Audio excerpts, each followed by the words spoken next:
Okay, welcome to Technology Trip 2 Tech 400. So here we are going to see three major areas. The first one is the SCADA. The second one we are going to see the aluminium and the iron engine blocks, and we are going to see the gasoline or the petrol engine blocks and the diesel or the combustion ignition engine blocks. So we are going directly to start with the SCADA.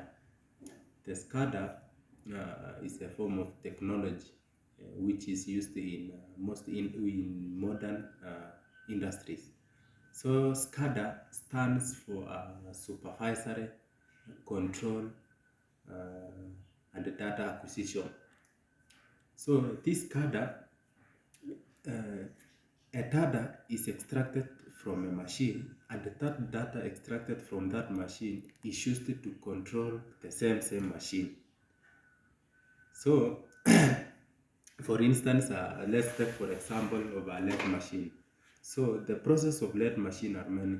So maybe the first one will be used for boring, drilling, nailing, pressing, and other. So a computer will extract that data from that lathe machine, and it will use that data in a computer to control that machine. For instance, if you wanted to drill a machine, if you wanted to drill a part of a workpiece, then you will take the computer, log in to your system, go to that machine, then initiate the drilling, and the process will take place. So this thing is very important because it has saved on cost. It has also reduced the personnel working on the factory, and also it has provided with faster and accurate outputs in the industry. So the functions of this SCADA, the Supervisory Control and Data Acquisition, is that it is responsible for data acquisition, it is responsible for data control, and it is also responsible for data communication. It will communicate what the data is.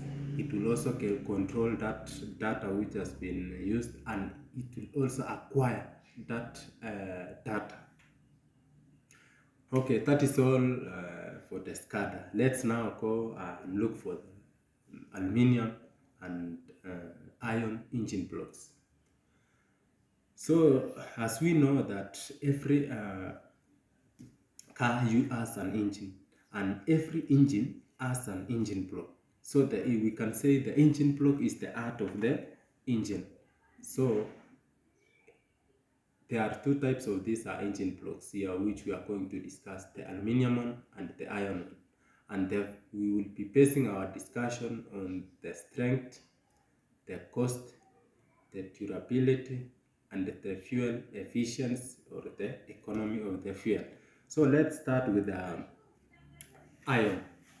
So the iron is one of the oldest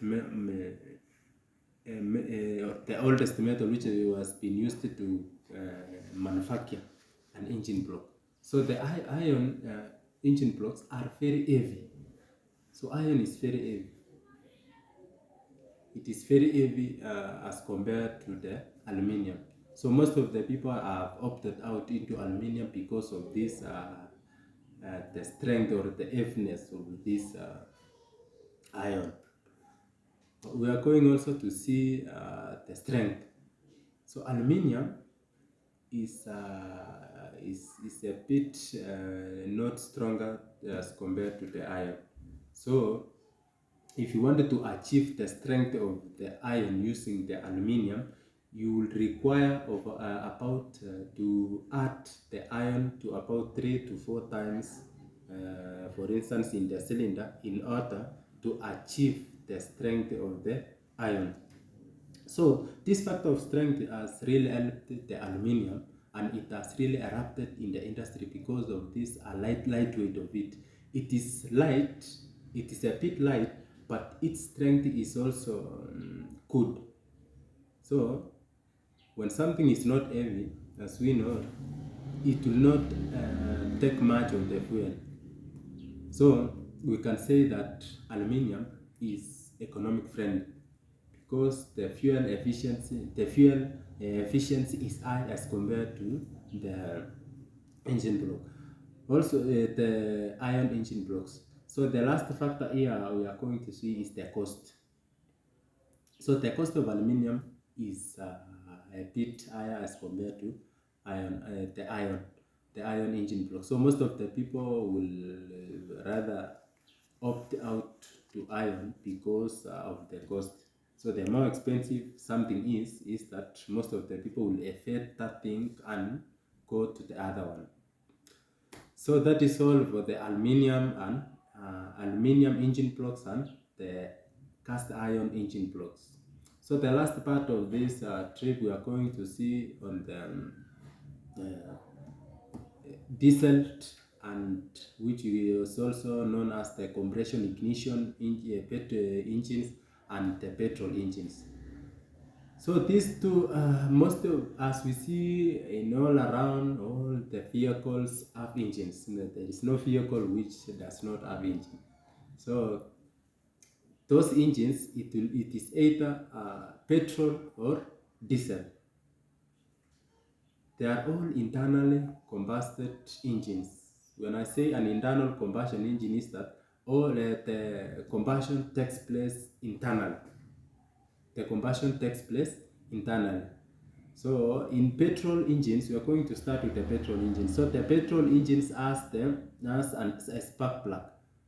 So a spark plug is responsible for the provision of the spark, or it ignites the petrol in the engine to provide the power that will move the crankshaft. But meanwhile, in the diesel engines, there we don't have a spark plug, but we also have something which is called a glow plug. So a glow plug is used instead of the spark plug which is used in petrol engine. But all the process that take place in petrol engine will also take place in the diesel engine. For instance, we have the compression, and also we have the compression also in the spark ignition and in the petrol engines, and also in the diesel engines. We also have the exhaust strokes, as in all the exhaust which has been used will also be taken out of the cylinder in order to give room for other gases and the oil and the fuel to be ignited into the combustion chamber. So the diesel engine, in terms of weight of the diesel engine and the petrol engine, diesel engines are heavier and are used in locomotives which are stronger and heavier. For instance, the lorries, the tippers, the graders, the cranes, also the tractors, all those use diesel because of its higher compression ratios. So the compression ratios of the diesel is higher as compared to the compression ratios of the petrol. So in terms of fuel economy, the diesel uses lower fuel as compared to the petrol. So this is because small amounts of fuel is compressed in the compression ignition engines than the petrol engines, in which mostly all in each and every step fuel is ignited or injected into the engine. Okay, that is all for the technology to the Tech 400. Thank you.